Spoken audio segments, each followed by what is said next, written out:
Hey guys, Maik Wiedenbach here. I'm back at my second favorite playground, the first one being the gym, the second, the YouTube studios. Lots of cool topics today, lots of great tips. So since it's warm and May in New York City and people taking their shirts off even though they shouldn't, we go with diet, right?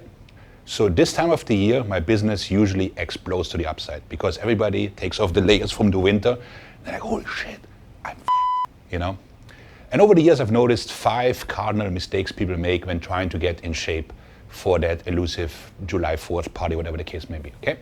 So number 6, unofficially, is of course starting too late, but that I can't fix in this video, so I'm gonna leave that out, right? So, mistake number 1 is doing everything at once. What I mean by this? I mean by this that people are so motivated and the pressure is so great from social media and magazines that they do everything at once. So they go to the gym, they start doing cardio for hours, they start cutting the calories drastically, they add some obscure fat burner, and when you do that, you don't know what actually worked, and also what are you gonna add? So since we're all watching Game of Thrones, right? Imagine you have all these arrows, but you shoot them all at once, and now there's more White Walkers coming. Now what, right?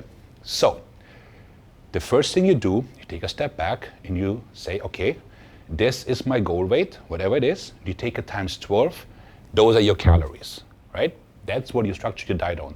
Basically, you can go low carb, low fat. We went over this. I'm more of a low fat guy, but you do as you wish. And then you add weight training. Ideally, 4 times a week. Think upper body, lower body, or push-pull, push-pull. Then, of course, the question is how much cardio?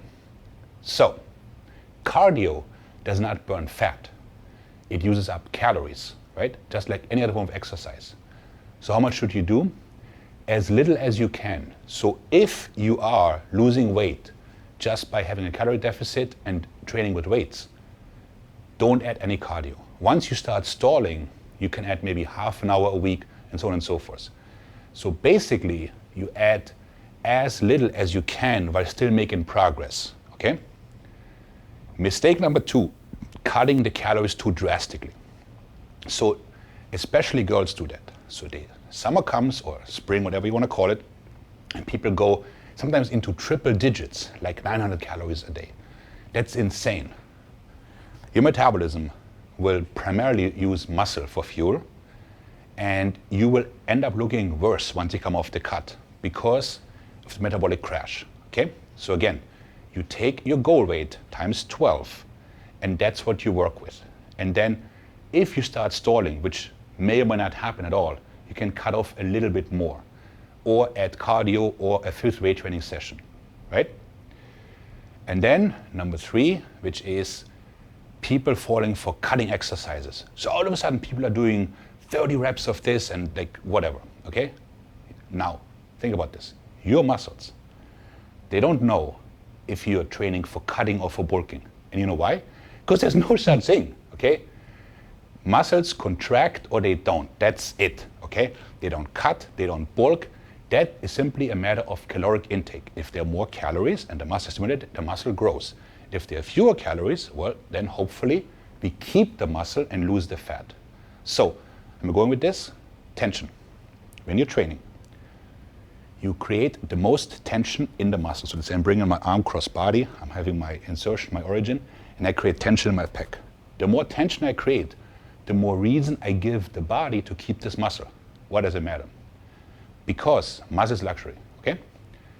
So if there are fewer calories, then the body will say, you know, those muscles, they're eating up energy. I'm gonna get rid of them. Whereas this fat doesn't. I'm gonna keep the fat. Of course, you and I want the opposite. We want to get rid of the fat and keep the muscle.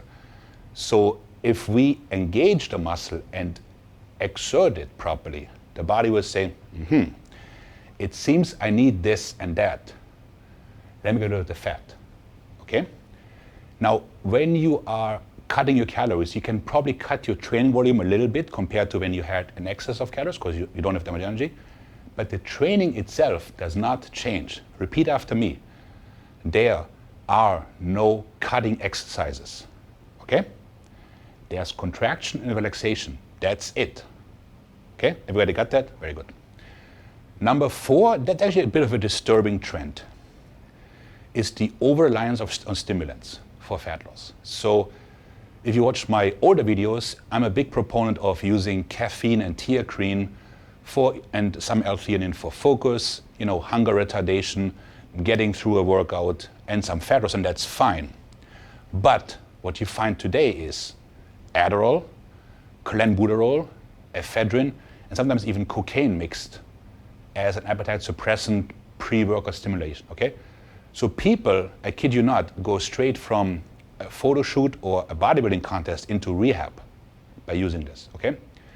Stimulants will not do the work for you. You cannot out-stimulate a bad diet. So anything that's addictive, you really got to question yourself, what are you doing and is it worth it? And maybe there are things you could improve to get the results that you want, okay? So if you need Adderall in high doses to get through the day and through your workout, then there's something off. And I strongly suggest you fix that first, okay? Needless to say, all these things are highly catabolic, so they will burn a good chunk of muscle along with the fat. Number 5 is people check themselves too often. So if you weigh yourself every single day and take photos every single day, you're probably gonna drive yourself nuts pretty quickly. So I suggest smaller individuals weigh themselves once a week. Bigger individuals, like let's say you're over 200 pounds, you can go twice a week. I would take photos once a week, same setup. Ideally, like let's say same room, same lighting, same person that takes the photos for you. Or if you have a timer, that's also fine. So you're not getting distracted by some, new lighting or background or whatever the case may be. So photos once a week, weight once or twice. Now also, don't BS yourself, right? This is more like a PS. As people say like, been dieting for like 3 weeks, not losing weight. I guess I'm just building muscle while losing fat. You're not, okay? You're just not, okay? So yes, it is possible to build some muscle while losing fat, but that would require that you A, are a ranked beginner or using a lot of drugs. If you're neither, you're simply eating too much, okay?